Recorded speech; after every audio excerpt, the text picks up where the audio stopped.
नमस्ते बच्चों, कैसे हो? उम्मीद है आप सभी लोग अच्छे होंगे और आपकी तैयारी भी बेहतर तरीके से चल रही होगी। तो बच्चों, आज के इस वीडियो में हम 5 ऐसे इंपॉर्टेंट क्वेश्चन बताने वाले हैं जो क्वेश्चन आपके बोर्ड पेपर सेट में बार बार पूछता है। मतलब आज का जो पांचों का पांचों प्रश्न होगा वो ऐसे प्रश्न होंगे जो आपके 2020 के बोर्ड पेपर सेट में पूछे गए हों।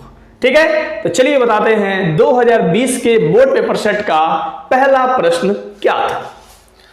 तो पहला प्रश्न है, किसी माध्यम में प्रकाश का वेग, माध्यम में ध्यान रखना, ठीक है, वायु निर्वात में जो प्रकाश की चाल होती है वो होती है 3 × 10⁸ मीटर प्रति सेकेंड। लेकिन यहां क्या कह रहा है कि किसी माध्यम में प्रकाश का वेग 1.5 × 10⁸ मीटर प्रति सेकेंड है। इस माध्यम से हवा में जाने वाली किरण के लिए क्रांतिक कोण का मान ज्ञात कीजिए। बच्चों, क्वेश्चन पढ़ के आपको पता चल गया होगा कि ये प्रश्न किस टॉपिक से रिलेटेड है। ठीक है, तो क्रांतिक कोण आया है, इसका मतलब ये जो प्रश्न है क्रांतिक कोण से रिलेटेड है। ठीक है, तो बच्चों कह रहा है कि माध्यम में प्रकाश की चाल, माध्यम में प्रकाश की चाल, तो माध्यम में जो प्रकाश की चाल होती है उसे हम v से रिप्रेजेंट करते हैं और वायु या निर्वात में प्रकाश की चाल को हम c से रिप्रेजेंट करते हैं। तो माध्यम में प्रकाश की चाल दे रखी है 1.5 × 10⁸ मीटर प्रति सेकेंड। फिर कह रहा है कि क्रांतिक कोण का मान ज्ञात कीजिए। तो बच्चों, जो क्रांतिक कोण होता है, क्रांतिक कोण को हम C से रिप्रेजेंट करते हैं। किससे रिप्रेजेंट करते हैं? C से रिप्रेजेंट करते हैं। क्लियर? आपको हम बता दें अपवर्तनांक और क्रांतिक कोण में क्या संबंध होता है। तो बच्चों, अपवर्तनांक और क्रांतिक कोण में जो संबंध होता है वो n बराबर होता है 1/sin c। क्लियर? और आपको ये पता है कि जो अपवर्तनांक n बराबर होता है वायु या निर्वात में प्रकाश की चाल बटे माध्यम में प्रकाश की चाल। ठीक है बच्चों, यदि आपको फार्मूला नहीं पता होगा तो आप फार्मूला कहीं नोट कर लीजिएगा। तो कह रहा है अपवर्तनांक बराबर क्या होता है बच्चों? क्या होता है? वायु या निर्वात में प्रकाश की चाल बटे माध्यम में प्रकाश की चाल। प्रश्न में हमसे क्रांतिक कोण का मान पूछ रहा है और माध्यम में प्रकाश की चाल भी बराबर दे रखा है 1.5 × 10⁸ मीटर प्रति सेकेंड। अब आप क्या करो, n के जगह c/v रख दो। तो ये हो गया c/v बराबर 1/sin c। हमें क्या निकालना है बच्चों? क्रांतिक कोण c का मान निकालना है। ठीक है, तो sin c को आप इधर ट्रांसफर करो, v आपका इधर जाएगा, c नीचे आ जाएगा और sin c बच्चों इधर चला जाएगा। ठीक है, अब आप ध्यान दो, या सिंपल सीधी बात ये कर लो, v को ऊपर करो, c को नीचे करो, sin c ऊपर चला जाएगा, 1 नीचे चला आएगा। ठीक, ऐसे ही लिख लो। मतलब v/c बराबर क्या हो जाएगा? sin c/1 या sin c बराबर v का वैल्यू क्या है बच्चों? माध्यम में प्रकाश की चाल दे रखा है 1.5 × 10⁸ और वायु या निर्वात में प्रकाश की चाल कितना होता है? 3 × 10⁸। तो 10⁸ से बच्चों 10⁸ क्या हो गया? कैंसिल हो गया। अब आप जरा ध्यान दो, यहाँ हो गया sin c 1.5/3 है, तो दशमलव हटाने के लिए हम क्या करेंगे? 10 से गुणा करेंगे। तो बच्चों यदि नीचे ऊपर 10 से गुणा करेंगे तो ये आपका हो जाएगा 15 और नीचे भी 10 से गुणा करेंगे तो ये आपका हो जाएगा 30। तो बच्चों ये क्या हो गया? 15 कम 15, 15 दूना 30। तो sin c बराबर हो जाएगा 1/2 या sin c। ठीक, अब देखेंगे कि साइन में कितने डिग्री की वैल्यू 1/2 होती है। ठीक है, तो साइन में बच्चों 30 डिग्री की वैल्यू क्या होती है? 1/2 होती है। ठीक, तो साइन से साइन कैंसिल हो गया, तो बच्चों क्रांतिक कोण निकल के आ जाएगा 30 अंश। ठीक है, बहुत ही सिंपल क्वेश्चन है ये।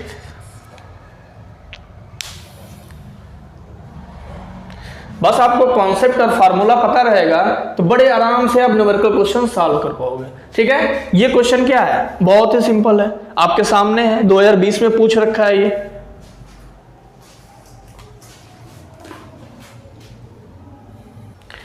तो बच्चों अब हम आपको बताते हैं क्वेश्चन नंबर 2।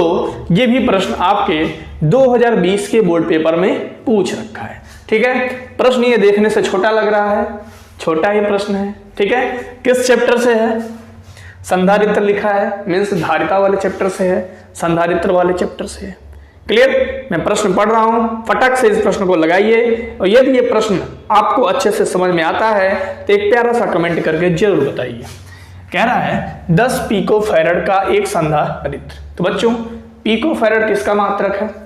धारिता का मात्रक होता है फैरड, और धारिता की वैल्यू पिको फैरड में दे रखी है। तो बच्चों धारिता जो दिया है, संधारित्र की जो धारिता है उसको हम रिप्रेजेंट करते हैं C से। दिया है हमारा 10 पिको फैरड, और बच्चों 1 पिको फैरड में 10 पे पावर -12 फैरड होता है। ठीक, तो इसलिए 10 पिको फैरड में 10 × 10 - 12 फैरड होगा। ठीक, बेस सेम है, पावर ऐड हो जाएगा। ठीक है ना, बेस क्या है 10 है, पावर ऐड करेंगे तो बच्चों क्या हो जाएगा -11 फैरड। क्लियर? अब आपका दिया है कि 50 वोल्ट बैटरी से जुड़ा है, कौन? संधारित्र। फिर कह रहा है कि संधारित्र में कितनी स्थिर विद्युत ऊर्जा संचित है। ठीक, तो बच्चों V बराबर दे रखा है 50 वोल्ट। क्या दे रखा है? 50 वोल्ट, और कह रहा है कि संधारित्र में कितनी ऊर्जा संचित होगी। तो संधारित्र में संचित ऊर्जा, संधारित्र में संचित ऊर्जा, अब आप ध्यान देना, संधारित्र में जो संचित ऊर्जा होगी U बराबर फार्मूला होता है 1/2 CV²। ठीक, तो U बराबर हो जाएगा बच्चों 1/2। C क्या है? संधारित्र की धारिता है, और संधारित्र की धारिता की वैल्यू है 10 पे -11, और V का वैल्यू क्या है बच्चों? 50 है, तो ये हो गया 50 का स्क्वायर। ठीक, तो U बराबर हो जाएगा 1/2 10 पे -11, 50 के स्क्वायर को आप 2 बार 50 लिख दो। ठीक है, अब आप ध्यान दो। ठीक है, तो 2 50 को काट दो, 25 बार में कट जाएगा, तो यहाँ हो जाएगा 25 × 50 × 10 पे -11। अब आप ध्यान देना, तो U बराबर हो जाएगा बच्चों 25 का यदि आप 5 में गुणा करोगे तो ये हो जाएगा 125, और यहाँ क्या है? एक 0 है, तो आप इसे लिख दो 10। हम क्या किए हैं? 25 का 5 में गुणा किए 125, यहाँ एक 0 तो 10 हो गया, और ये हो गया 10 पे -11। अब आप ध्यान देना, तो U बराबर हो गया 125 गुणे बेस सेम पावर ऐड, तो पावर क्या है बच्चों? 1 है, बेस सेम है, तो 1 में से 11 जाएगा तो हो जाएगा 10 पे -10। अब आप ध्यान देना, 125 है, दशमलव को 2 अंक इधर लाना है। हम आपको बता रखे हैं जब दशमलव राइट साइड से लेफ्ट साइड में आता है तो जितना डिजिट राइट से लेफ्ट साइड में खिसकेगा, ठीक है, मल्टीप्लाई का साइन लगा के 10 लिखेंगे, और जितना डिजिट हम खिसकाएंगे उतना 10 पे प्लस पावर लगा देंगे। ठीक है, तो ये हो जाएगा 1.25 गुणे 10 पे +2 गुणे 10 पे -10। तो U बराबर हो जाएगा 1.25, बेस सेम पावर ऐड, 2 में से 10 गया बच्चों, क्या हो जाएगा? -8। ठीक, तो हम क्या निकाल रहे हैं? स्थिर विद्युत ऊर्जा निकाल रहे हैं, मतलब स्थितिज ऊर्जा निकाल रहे हैं। ठीक है, तो इसका जो मात्रक होगा वो बच्चों क्या होगा? जूल होगा। उम्मीद है ये क्वेश्चन बहुत ही ज़बरदस्त तरीके से समझ में आया होगा, क्योंकि बहुत आसान है। ठीक है, यदि बच्चों समझ में आया है तो आप एक प्यारा सा कमेंट करके जरूर बताओ।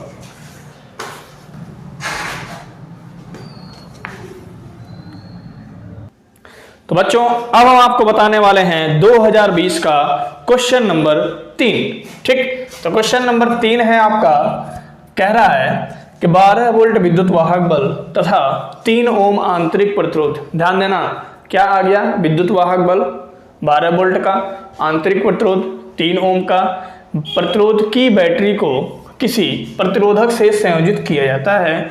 यदि परिपथ में धारा 0.5 एम्पियर है तो जुड़े प्रतिरोध का मान क्या होगा? ठीक है बच्चों, ये जो प्रश्न है, इस प्रश्न में कौन सा फार्मूला यूज होगा? आपको सेल के विद्युत वाहक बल टर्मिनल विभवांतर आंतरिक प्रतिरोध में संबंध पता है? उसी संबंध पे ही ये क्वेश्चन सॉल्व होगा। सेल का विद्युत वाहक बल, टर्मिनल विभवांतर और आंतरिक प्रतिरोध में क्या संबंध होता है? तो बच्चों आपको हम सबसे पहले बता दें कि सेल का विद्युत वाहक बल E और टर्मिनल विभवांतर V और आंतरिक प्रतिरोध में संबंध होता है E बराबर V प्लस आई आर। ठीक है, और यदि बच्चों बाह्य प्रतिरोध R लगा है तब वहां पे ओम का नियम लगता है। V बराबर क्या होता है आई आर। और हमसे क्या पूछ रहा है? R पूछ रहा है, कैपिटल R। जुड़े प्रतिरोध का मान क्या होगा? अब आप ध्यान देना, कह रहा है 12 वोल्ट विद्युत वाहक बल, E आपका विद्युत वाहक बल है, तो E बराबर दिया है 12 वोल्ट। ठीक, 3 ओम आंतरिक प्रतिरोध। बच्चों ये जो स्मॉल r है इसे हम कहते हैं आंतरिक प्रतिरोध, तो स्मॉल r बराबर दिया है 3 ओम। ठीक, फिर कह रहा है 3 ओम आंतरिक प्रतिरोध की बैटरी को किसी प्रतिरोधक से संयोजित किया जाता है यदि परिपथ में धारा मतलब I बराबर कितना दे रखा है 0.5 एम्पियर। ठीक, तब जुड़े प्रतिरोधक का मान ज्ञात कीजिए, R का मान हमें निकालना है। ठीक, तो बच्चों फार्मूला होता है E बराबर V प्लस आई आर। ठीक, तो E की वैल्यू क्या है 12, V का वैल्यू E बराबर V प्लस आई आर वाले इक्वेशन से आप फाइंड कर लो। अच्छा V आपका फाइंड हो जाएगा तो R की वैल्यू बड़े आराम से आप निकाल सकते हो, क्योंकि R बराबर बच्चों हो जाएगा V बटे I, और I का मान आपको ऑलरेडी पता है 0.5। ठीक है, इस समीकरण से आप पहले V का मान निकाल लो। ठीक है, तो I की वैल्यू हो गई यहाँ पे 0.5 गुणे आंतरिक प्रतिरोध हो गया बच्चों 3, इधर हो गया आपका 12 बराबर V प्लस 0.5 का 3 में गुणा होगा तो ये होगा 3 × 5 = 15, और 3 × 5 = 15 का मतलब हो जाएगा 1.5। अब आप क्या करो, 12 1.5 को आप इधर लेके आओ तो ये हो जाएगा बच्चों प्लस में है, इधर 1.5 इधर आ जाएगा माइनस में हो जाएगा। अब प्रॉब्लम आती है कि 12 में से 1.5 को घटाएं तो कितना आएगा। यदि आप डायरेक्ट कैलकुलेट नहीं कर सकते हैं तो इसको आप रफ पे कर लीजिएगा ताकि गलत न हो। 10 में से 5 गया बच्चों 5, 1 में से 1 गया 0 और इधर हो जाएगा 1, मतलब 12 में से 1.5 को आप माइनस करोगे तो आएगा 10.5 वोल्ट, 10.5 वोल्ट। क्लियर, तो V का वैल्यू निकल गया। अब हमें क्या निकालना है, हमें निकालना है बाह्य प्रतिरोध R का मान। तो बाह्य प्रतिरोध R बराबर होता है V बटे I, तो V का मान निकल गया बच्चों 10.5 और I का मान है 0.5। आप यहाँ देख पा रहे होंगे कि अंश और हर में सेम डिजिट पर दशमलव है, सेम अंक पर दशमलव है ना, तो दशमलव क्या होगा अपने आप कैंसिल हो जाएगा, तो R बराबर हो जाएगा 105/5। ठीक, तो 5 × 1 = 5, 5 × 2 = 10, 5 × 1 = 5, मतलब 21 ओम इसका आंसर निकल के आ गया। क्लियर। तो बच्चों यदि ये वीडियो आपको पसंद आया मीन्स आपको अच्छे से समझ में आया है तो एक प्यारा सा कमेंट तो बनता है। ठीक है, करके बता दो।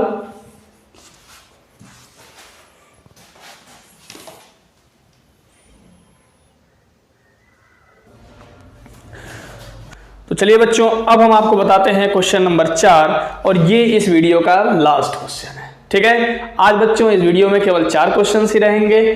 क्या है क्वेश्चंस, कह रहा है 2 पतले लेंस संपर्क में है। ठीक है, एक लेंस की फोकस दूरी 30 सेंटीमीटर है। ठीक है ना, 2 पतले लेंस क्या है संपर्क में है और एक लेंस की फोकस दूरी क्या है 30 सेंटीमीटर।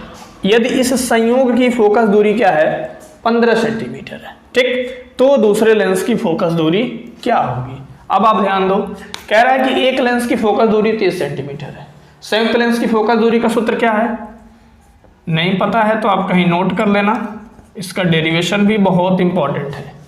ठीक है, संयुक्त लेंस की